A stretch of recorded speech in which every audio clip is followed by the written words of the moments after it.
America இப்போ மத்திய கிழக்கில் இருக்கிற அவங்க இராணுவ தளங்களில் இருந்து மெதுவாக பின்வாங்க ஆரம்பிச்சிருக்காங்க. இது ஏதோ நார்மலாக நடக்கிற ஷிஃப்டான்னு பார்த்தா இல்லை. ஈரான் அடித்த அடியில் அமெரிக்காவோட ரேடார் சிஸ்டம் அனைத்துமே சுக்குநூறாகிடுது. அவங்களுடைய ரன்வே அனைத்துமே உடைஞ்சு போயிடுது. அமெரிக்காவோட வீரர்கள் கொல்லப்பட்ட இடங்களில் இருந்து தான் இப்போ அமெரிக்கா நடையை கட்ட ஆரம்பிச்சிருக்காங்க.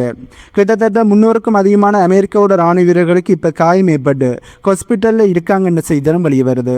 2 பெரிய அமெரிக்காவோட தூதரகங்களை அமெரிக்கா இப்போ மூடிட்டாங்க. ஆனால் நீங்கள் நியூஸில் பார்த்தா என்ன சொல்லுவாங்கன்னா, அமெரிக்கா தரப்புலேருந்து என்ன சொல்கிறாங்கன்னா, நாங்களாம் முடிவு பண்ணி தான் இப்போ இந்த நகர்வுகளை செய்கிறோம் என்ற மாதிரியே அவங்க நார்மலாக சொல்கிறார்கள். ஆனால் நிஜத்தில் என்ன நடக்குது, ஏன் அமெரிக்கா இப்படி பயந்து ஓடுறாங்க, இதை பற்றி தான் இந்த வீடியோவில் நாங்கள் தெளிவாக பார்க்க போகிறோம். முதல்ல குவைத்தை எடுத்து பார்ப்போம். அங்கே தான் அமெரிக்காவோட மானமே கப்பல் ஏற ஆரம்பிச்சது. மார்ச் 1ஆம் தேதி ஈரானோட ஒரே ஒரு சாகித் ட்ரோன் வந்து குவைத் துறைமுகத்தை தாக்கிச்சது. அதில் 6 அமெரிக்காவோட வீரர்கள் ஸ்பாட்டிலேயே கொல்லப்பட்டாங்க. இவங்க எல்லாருமே சாதாரணமான லாஜிஸ்டிக் வேலை செய்கிறவங்கன்னு ஏற்கனவே எங்களோட வீடியோவில் நாங்கள் பார்த்துருக்கோம். ஆனால் இங்கே நோட் பண்ண வேண்டிய விஷயம் என்னென்னா, இந்த ட்ரோன் வர்றப்போ அங்கே எந்த ஒரு அலாமும் அடிக்கலை, எந்த ஒரு வார்னிங்கும் கொடுக்கப்படையலை, எந்த ஒரு ரேடாரும் அந்த ட்ரோனை கண்டுபிடிக்கலை. ஏனென்றால் அமெரிக்காவோட அந்த அதிநவீனமான ரேடார் சிஸ்டத்தை ஈரான் அதுக்கு முதலே காலி பண்ணிட்டாங்க. இப்போ அமெரிக்காவுக்கு அங்கே எதுவுமே தெரியலை, எங்கே இந்த அட்டாக் வருது, என்ன நடக்குது என்பது எதுவுமே தெரியலை. ஒரு இருட்டில் இருக்கிற மாதிரி தான் இப்போ அமெரிக்காவோட இராணுவ வீரர்கள் அங்கே இருக்காங்க. இதனால தான் அங்கே இருக்கிற அமெரிக்காவோட தூதரகத்தை மூடிட்டு அமெரிக்கா அங்கேருந்து ஓட்டம் பிடிக்க ஆரம்பிச்சிருக்காங்க. இந்த விஷயம் குவைத்தில் மட்டும் நடக்குதான்னு பார்த்தா இல்லை, இந்த லிஸ்ட் ரொம்பவே பெருசு. பஹ்ரைனில் இருக்கிற அமெரிக்காவோட கடற்படை தலைமையகத்திலே மிசைல்கள் வந்து விழுது. கத்தாரில் இருக்கிற அல் உதைட் இராணுவ தளம், இதுதான் மிடில் ஈஸ்டில் இருக்கிற அமெரிக்காவோட மிகப்பெரிய ஒரு இராணுவ தளம் என்று சொல்லப்படுது. இங்கே 10,000 அமெரிக்காவோட இராணுவ வீரர்கள் இருக்காங்க. அந்த இராணுவ தளத்திலையும் ஈரான் குண்டு போட்டு அமெரிக்காவுக்கு மிகப்பெரிய ஒரு மிரட்டலை கொடுத்துருக்கிறார்கள். சவுதி அரேபியா, துபாய்ன்னு அமெரிக்காவோட ஒவ்வொரு இடமும் இப்போ ஈரானோட டார்கெட்டாக மாறிக்கிட்டு இருக்கு. துருக்கி மாதிரியான நாடுகள் எல்லாமே ஓப்பனாகவே சொல்ல ஆரம்பிச்சிட்டாங்க. அதாவது அமெரிக்கா இப்போ மிடில் ஈஸ்டில் இருந்து காலி பண்ணிக்கிட்டே போகிறாங்க என்பதை ஓப்பனாகவே சொல்ல ஆரம்பிச்சிட்டார்கள். ஆனால் அமெரிக்கா மட்டும் நாங்கள் பிளான் பண்ணித்தான் போகிறோம்னு சொல்ல ஆரம்பிச்சிருக்கிறார்கள். இது எப்படி இருக்குன்னா, அடி வாங்கிட்டு ஓடுறவன் நான் வீட்டுக்கு போகிறேன்னு சொல்கிற கதை மாதிரி தான் இருக்குது. இப்போ ஈரான் அடிக்கிற அடியில் அமெரிக்கா அதனை தாங்க முடியாமல் தான் இப்போ பின்வாங்க ஆரம்பிச்சிருக்காங்க. அது தெளிவாக தெரியுது. பட் கேட்ட அமெரிக்கா என்ன சொல்கிறார்கள், நாங்கள் பிளான் பண்ணி தான் போகிறோம்ன்ட்டு அமெரிக்கா முட்டு கொடுக்குறாங்க. இதே நேரத்தில் நாங்கள் ஸ்டேட் ஆஃப் காமர்ஸ் பகுதியும் பார்க்கணும்.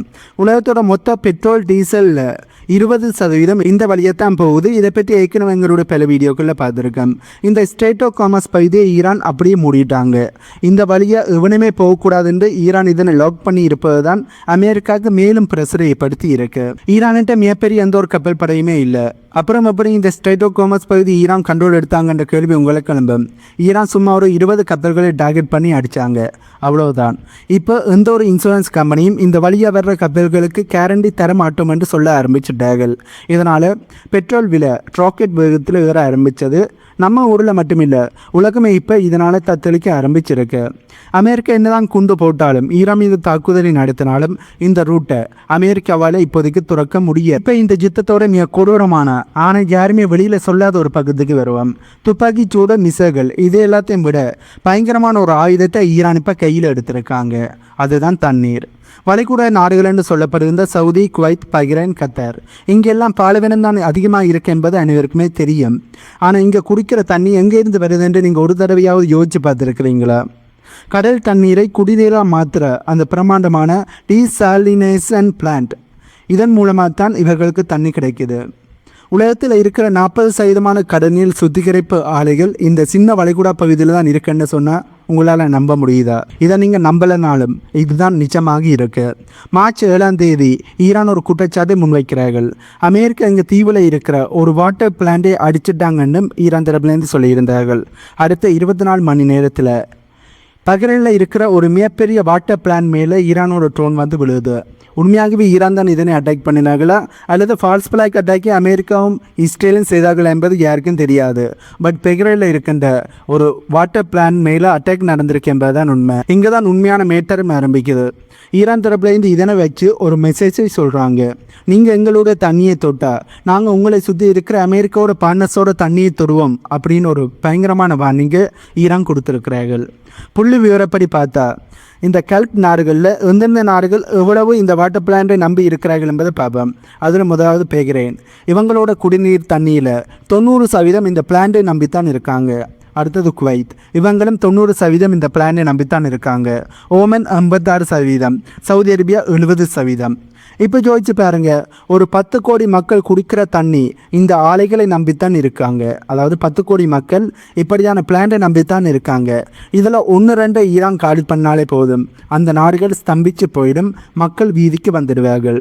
அமெரிக்காவுக்கு சப்போர்ட் பண்ண போய் இப்போ தங்களோட அடிப்படை வாழ்வாதாரமான தண்ணியே போயிடுமென்னு இந்த நாடுகள் எல்லாமே மரண பீதி அடைய ஆரம்பிச்சிருக்கிறார்கள். 1990 நடந்த வளைகுடா போரில் ஈராக் இதே மாதிரியே குவைத்தோட வாட்டர் பிளான்ட்டுகளை அழிச்சப்போ அதை திரும்ப கொண்டு வர பல வருஷங்கள் ஆச்சு. ஆனால் இப்போ ஸ்கேல் ரொம்பவே அதிகம். அதனால தான் அமெரிக்காவோட கூட்டணி இப்போ உடைய ஆரம்பிச்சிருக்குன்னு சொல்ல முடியும். யோர்டன், சவுதி அரேபியா மாதிரியான நாடுகள் எல்லாருமே கொஞ்சம் பின்வாங்க ஆரம்பிச்சிட்டாங்க. எங்கள் மண்ணை வச்சு நீங்கள் போர் செய்யாதீங்க, எங்கள் நாட்டு தண்ணியும் சாப்பாடும் தான் எங்களுக்கு முக்கியம்னு அவங்க தெளிவாக சொல்ல ஆரம்பிச்சிட்டாங்க. அமெரிக்காவுக்கு இது மிகப்பெரிய ஒரு செக் மீட்டாகத்தான் பார்க்கப்படுது. இராணுவ தளத்தை விட மக்களோட தாகம்தான் ஒரு மிகப்பெரிய ஒரு அரசியல் அழுத்தத்தை அமெரிக்காவுக்கு இப்போ கொடுக்க ஆரம்பிச்சிருக்கு. இது வெறும் போர் மட்டுமில்லை, இது ஒரு எஸ்டெண்டியல் வாராக பார்க்கப்படுது. அமெரிக்காவுக்காண்டி இப்போ கல்ப் நாடுகள் தங்களுடைய நாட்டு மக்களையே தண்ணி இல்லாமல் சாப்பாடு இல்லாமல் பெரிதவிக்க விட போகிறார்கள் என்ற கேள்வியிலும் பல மத்தியில் எழும்பியிருக்கு. ஆகவே ஒன்றில் அமெரிக்காவுக்கு சப்போர்ட் பண்ணாமல் இவர்கள் ஈரானோட நீட்டலாக போய் தங்களுடைய நாட்டு மக்களை பாதுகாக்கணும். அப்படி இல்லையா அமெரிக்காவுக்கு சப்போர்ட் பண்ணி ஈரானோட தொடர்ந்து போர் செய்து இந்த வளைகுடா நாடுகள் தங்களுடைய நாட்டு மக்களை ஒரு இக்கட்டான சூழ்நிலைக்கு தள்ளி விடணும். பட் அங்கே இருக்கிற மக்கள் இதை பார்த்து கொண்டு சும்மா இருக்க மாட்டாங்க, அவர்கள் புரட்சி பண்ண ஆரம்பிப்பார்கள். இது அந்த நாடுகளுக்கு தான் மிகப்பெரிய ஒரு அழுத்தத்தை ஏற்படுத்தும். இதனால் அவர்கள் என்ன செய்ய போகிறாங்க என்பதை நாங்கள் வெயிட் பண்ணி தான் பார்க்கணும். இப்போ நாங்கள் இந்த வீடியோட கடைசி பகுதிக்கு வந்துட்டோம். இப்போ இருக்கிற நிலைமையை பார்த்தா அமெரிக்கா கிட்ட ஒரு தெளிவான பிளான் பி இருக்கிற மாதிரி தெரியலை. ஏனெண்டா ஆரம்பத்தில் ட்ரம்ப் அவர்கள் என்ன சொன்னார், 4 வாரத்தில் இந்த போரை முடிச்சிடுவோம்னு சொன்னார். ஆனால் மார்ச் 10 அவரோட பாதுகாப்பு செயலாளராக இருக்கிற பீட்டர் கெட்சட் அவர்கள் என்ன சொல்லியிருந்தார், இது இப்போ தான் ஆரம்பமாகி இருக்குன்னு சொல்லியிருந்தார். ஒரே கவரில் 2 விதமான கத்திகள் இருக்க முடியுமா? அதே மாதிரி தான் ஒரே அரசாங்கத்தில் இப்போ 2 விதமான பேச்சு எழும்ப ஆரம்பிச்சிருக்கு. இதில் இருந்தே தெரியுது இவங்க உள்ளுக்குள்ளே அவ்வளோ குழப்பமாக இருக்காங்கன்று. ஆகவே இவர்களோட பேச்சில் இருந்து அமெரிக்காவோட அரசாங்கமே இப்போ குழப்பத்தில் இருக்காங்க. அவங்கள்ட்ட தெளிவான ஒரு பிளான் பி இல்லை என்பது தெளிவாக தெரியுது. அமெரிக்காவோட மெயின் பிளான் என்னவாக இருந்ததுன்றா ஏர்ஸ்ட்ரைக் நடத்தி ஈரானை பணிய வைக்கணும், அங்கே இருக்கிற ஆட்சியை கவுக்கணும். இதுதான் அமெரிக்காவோட பிளானாக இருந்தது. ஆனால் இப்போ என்ன நடந்தது, ஈரானில் ஒரே வாரத்திலேயே புதிய தலைவரை நியமனம் செஞ்சுட்டாங்க. போர் நிறுத்தத்துக்கு ஈரான் கொஞ்சம் கூட இறங்கி வரையில. நாங்கள் சீஸ்ஃபயர் கேட்கவே இல்லையான்னு ஈரான் வெளிப்படையாகவே சொல்ல ஆரம்பிச்சிட்டாங்க. ஆகவே ஈரான் போரை தொடர்ந்து செய்கிற முடிவில் தான் இருக்கிறார்கள். ஆனால் அமெரிக்கா தான் போரை தொடர்ந்து செய்ய முடியாமல் இப்போ சீஸ்ஃபயருக்காண்டி ஈரானை கெஞ்சிக்கிட்டு இருக்காங்க. பட் ஈரான் சீஸ்ஃபயருக்கு வராதபடியாக இந்த போர் தொடர்ந்து இடம்பெற்று கொண்டு இருக்கு. இப்போ நாங்கள் ஒரு சின்ன கணக்கை பார்ப்போம். அமெரிக்கா பயன்படுத்துகிற ஒரு பேட்ரியாட் மிசைலோட விலை கிட்டத்தட்ட 3 மில்லியன் அமெரிக்க டாலர்ஸ். ஆனால் ஈரான் அனுப்புகிற அந்த சாதாரணமான சாகிட் ட்ரோன்களோட விலை வெறும் 20,000 அமெரிக்க டாலர்ஸை விட குறைவு. ஈரான் இப்போ என்ன பண்ணுறாங்கன்னா ஒரே நேரத்தில் 100 ட்ரோன்களை அனுப்பாமல் ஒரு நாளைக்கு 1 அல்லது 2 மெதுவாக அனுப்ப ஆரம்பிச்சிருக்காங்க. ஆனால் அந்த 1 அல்லது 2 ட்ரோன்களை சுடவும் அமெரிக்கா இந்த 4 மில்லியன் பொறுமதியான மிசைல்களை பயன்படுத்தி தான் ஆகணும். ஈரானோட பிளான் ரொம்பவே சிம்பிள். அமெரிக்கா கிட்ட இருக்கிற காசையும் ஆயுதங்களையும் காலி பண்ண வச்சாலே போதும், அமெரிக்காவே தானாக கிளம்பிடுவாங்க என்பதுதான் ஈரானோட பிளான். இந்த யுத்தத்தில் ஈரான் ஜெயிக்கணும்னு அவசியம் ஈரானுக்கு இல்லை. ஆனால் இந்த போரை தொடர்ந்து நடத்துறது அமெரிக்காவுக்கு ரொம்ப நஷ்டம்னு புரிய வச்சாலே ஈரானுக்கு அது போதும். அமெரிக்கா இப்போ ஒரு இக்கட்டான சூழ்நிலையில் இருக்காங்கன்னு தான் சொல்லணும். அவங்கக்கிட்ட வார்த்தைகள் தீர்ந்து போயிடுச்சு.